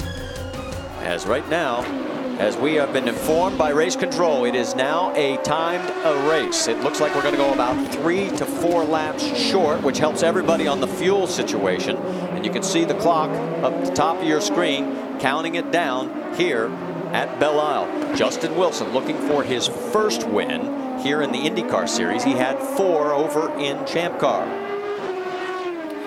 Remember I mentioned that Justin Wilson had pitted 2 laps earlier than Elio Castroneves. I think he now has had the word that he no longer has a problem with fuel because he seems like he has turned up the wick, Brian Pedigo, because he seems to be pulling away from Elio Castroneves. Well, Scott, they just told Justin Wilson he is now free to go full rich, so that's exactly the case. He should be pulling away from Elio with that allowance. Jack? And Brian Pedigo, you remember Justin Wilson received the lead because Elio Castroneves had blocked. With the Firestone tires losing their sweet stop, Elio Castroneves finds himself with 1 move left. He and Tim Cindric have decided they need to try and close on the leader and force Justin Wilson to block. But here's the problem, Vince Welch. They also need to conserve just a little bit fuel. If he runs full rich the rest of the way, he'll be 1 lap short. They're rolling the dice, though, Vincey. Well, and they're not the only ones having problems. Tony Kanaan, who's running 3rd, just received the message from his team that the team has lost all telemetry data. So they need Kanaan to update them on what fuel mileage he's making. They're pretty confident they're going to be able to make it the distance on fuel, especially now that it's a timed race. But not having any telemetry data available to the crew is very troubling to them. Can you imagine the engineers having no data and having to rely solely on the driver? Huh? Sometimes, hey, Scott Goodyear, you'd like to be in that situation, wouldn't you? Sometimes you'd like just to get rid of that. But the telemetry is the information that's sent back from the car, the real-time telemetry going back onto the laptops of the computers of the engineers in the pit lane so they can see exactly what's going on with their driver's car. And that's the information they don't have. So there again, as Vince mentions, it's up to Tony Kanaan to relay that information over his radio to let them then start to work out the numbers and tell him what he has to do inside the cockpit. You see Scott Dixon running in 5th. He's 18 seconds behind the race lead. I think he's resigned himself to the fact that it is going to go on to Chicago as he is holding station right now. Other tip of the hat, let's go to Bruno Junqeira, who's worked his way back up to the 8th spot. Remember, he started 24th. Also, A.J. Foyt, the 4th. We haven't seen him today, but he has worked his way steadily to the 11th position. So a tip of the hat to A.J. Foyt, the 4th, who is not known for running the road courses very well. All right, let's go back up front and find out if Elio Castroneves is going to have any success trying to reel in Justin. From the aerial view, I would say the answer is no. Now Justin's pulling away, and if Elio does get there, it's Elio that has everything to lose, Marty, because right now Justin Wilson is not going for the points championship. He just wants to win a race, so he can go in there and drive hard and maybe drive just a little bit defensive without being seen doing it. And for Elio, he's got everything to lose now, because if he sticks his nose in there, if he does get close enough and ends up hitting the wall in the result of the contact, well, then his day is over. His championship is over. As you take a look at the Firestone telemetry, let me give you an idea just how significant those 10 points are when he surrendered first place. If they finish as they run, Dixon only has to finish 8th or better at Chicagoland, no matter where Elio finishes. Put 10 more points into that, that puts more pressure on Mr. Dixon. It's a shame that 20 points that looked like it was going to be, and now running up towards 30. That is a big number still. But then again, on an oval, anything can happen. It does not have to be up to the driver. It can be a mistake in something with the equipment, and he can go off and hit the wall. The day is over. Remember last year? Last lap, last turn, championship came down to that. And remember last week, it was 35 points that he picked up when Scott finished 12th, and Elio won the race. You saw Marco Andretti, as he has been listed now out of the race in 17th position, an update. And you saw Graham Rahal going through pit lane as he has dropped back to 13th now. So he has dropped out of the top 10. And there is Marco sitting on the side of the wall. It has been a horrible weekend for his team. They have never been a factor throughout practice, qualifying, or in today's race. One race to go, though, and everybody will be trying to end it on a high note. Right now, with about 2 minutes and 14 seconds remaining in this event, and it looks like Justin Wilson is just pulling away, and we're getting word from race officials it will be white flag next time by here for Justin Wilson. The shame for Elio is that not only does he want to win the race to get points for the championship, but it's the hometown race of his team owner, Roger Penske. The Penske Corporation is based here in Bloomfield Hills, Michigan, and I'm sure he would love to win in front of all the crowd that Roger has here on board. Penske Corporation, a large corporation, over $11 billion each particular year, and employs more than 35,000 people, Marty, around the world. And just a big event here for Roger because he puts this on, and I'm sure as a Penske driver, there's a little added pressure on top of the championship to go along with trying to perform here just for the people that he has here this weekend. Right now, all eyes are on 30-year-old Justin Wilson. He's coming through turn 14. Up towards the starter's tower and the start-finish line, where he will see the white flag. One lap, 2.12 miles on this Belle Isle racecourse. And Justin Wilson will win his first IRL IndyCar Series event. We told you he has 4 wins over in Champ Car. When he thought the beginning of this year, he thought he was the heir apparent to the throne of Champ Car. They were definitely the team to beat heading in there, and then all of a sudden, the world changed, and everything was moved over to the IndyCar Series with unification, and it has been a major struggle for both Newman Haas Lanigan Racing teams.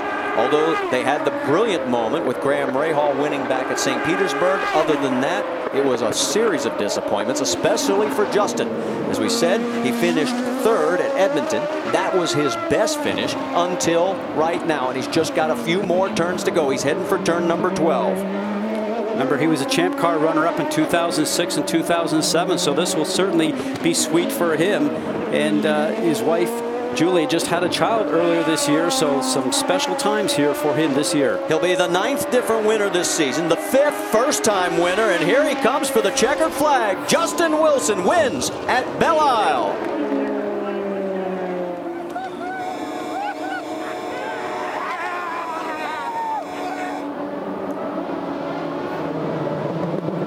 For a team that is so used to winning, that is a sweet moment. Newman Haas Lanigan picks up their first win here in the IndyCar Series. In his 15th start, Justin now the 41st different driver to take the checkered flag as the winner of an IndyCar Series event.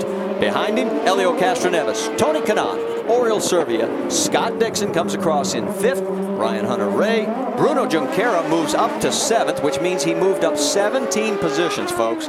An incredible run. Let's check in with Brianne Pettigo. Marty, I've caught up with Carl Haas. Carl, congratulations. Now both of your drivers have a win this season in the IndyCar. What does this win mean to this team? Well, it sure gives us a good feeling. It's wonderful. We're really very, very happy. Your partner in this team, Paul Newman, I'm sure watching at home, cheering us on. We're gonna try and guy and speak to him tonight or tomorrow. I'm sure he's just as proud as you are. Congratulations. I'm sure he's watching it and is very happy.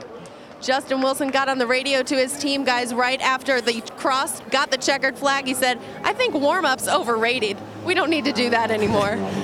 And of course, the reference there is the fact they only did 2 laps in the warm-up. They had a steering box problem, and it looks like he may have stalled the car trying to get into a donut mode.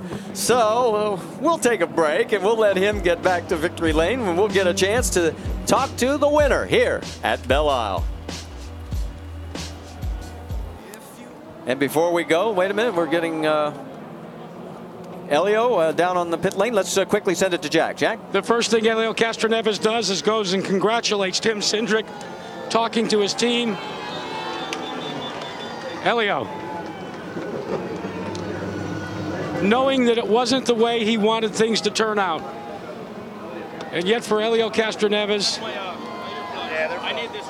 13 points and you're able to at least narrow it down, but it could have been 23. Let me tell you, I'm happy.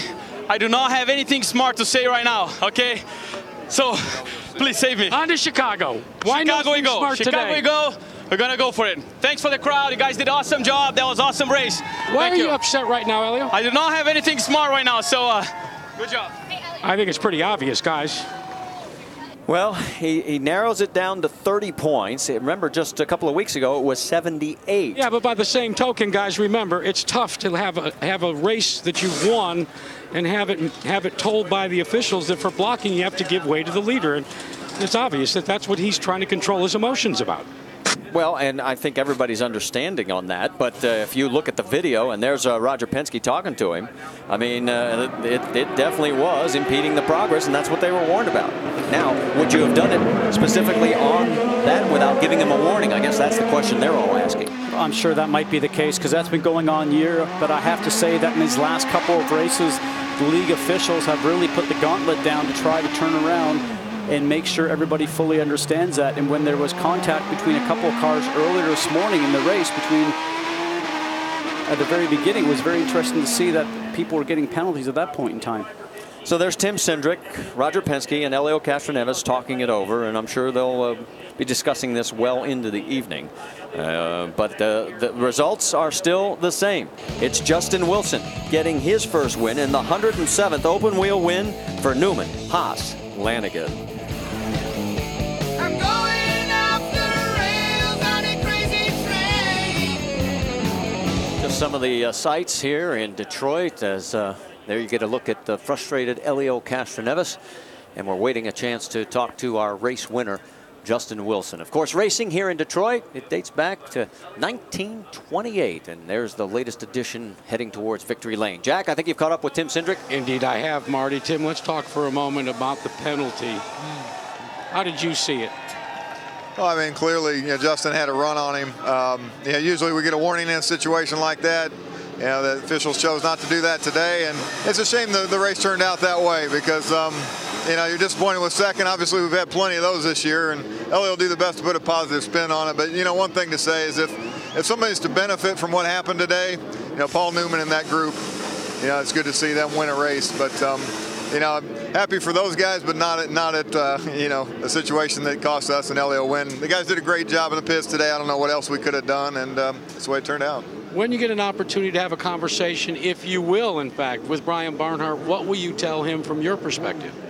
Yeah, now's probably not the time to have that conversation because it wouldn't be real productive. But, it's just, again, we've been racing this series since 2002, and I'm not sure that's occurred. So it's difficult to take here when you're in a championship fight. But, those guys run the show.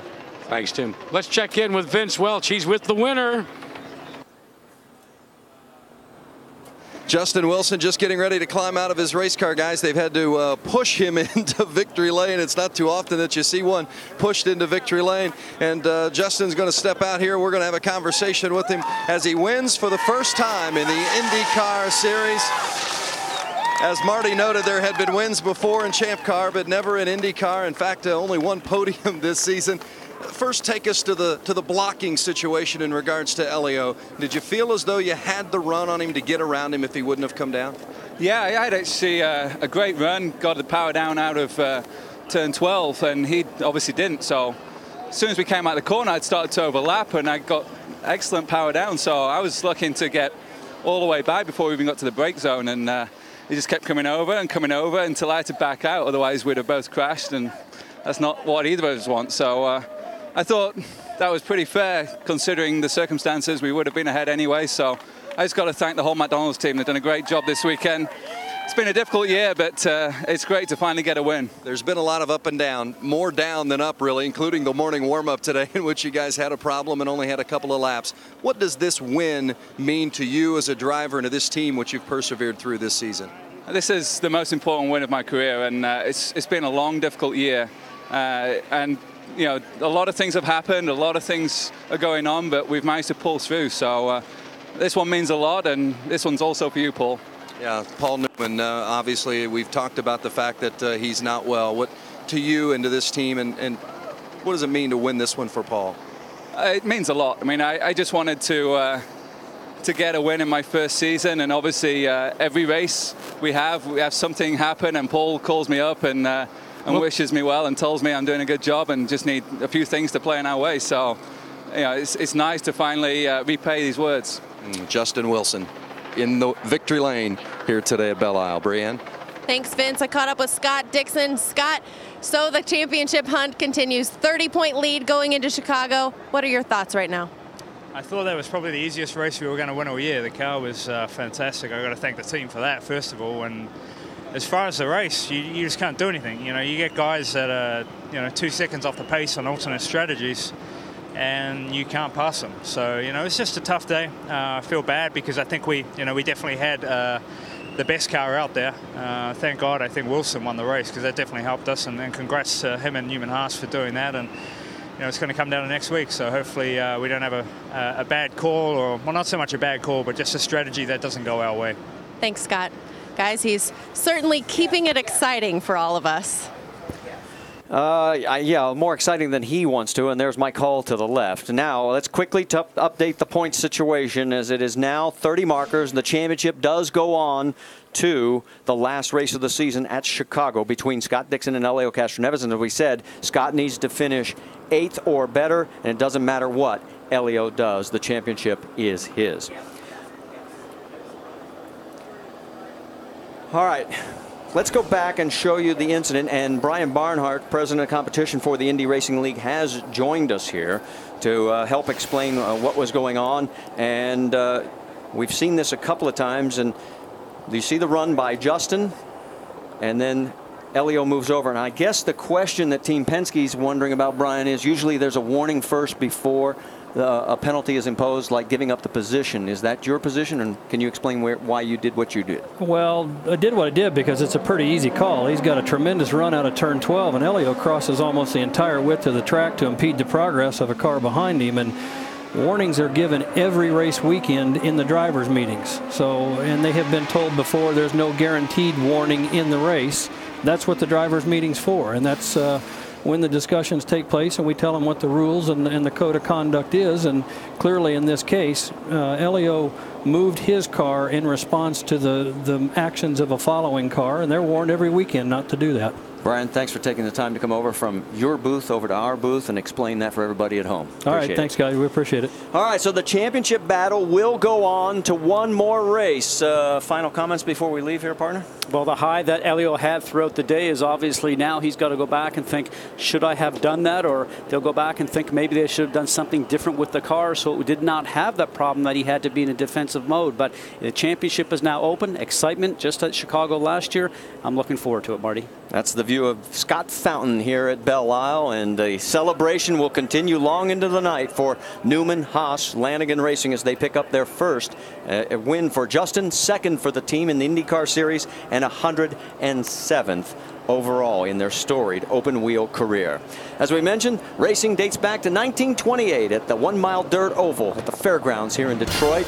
The list of winners: and Wilbur Shaw, Louis Marr, Maury Rose, and now Justin Wilson. You can chat with the winner in Indy Chat. Type it in at 7:15 tonight. We'll see you next Sunday, 3:30 Eastern for the Pete Gannon Freeze IndyCar 300 Chicago, presented by Mr. Clean. And coming up next, it's ABC's World News, or your local news, except on the West Coast. Congratulations to our winner, Justin Wilson's the winner here at Grand Prix of Detroit. Thanks for watching ESPN on ABC. I'm Marty Reed for our entire crew. Till we meet again in Chicago. This has been a special presentation of ESPN on ABC.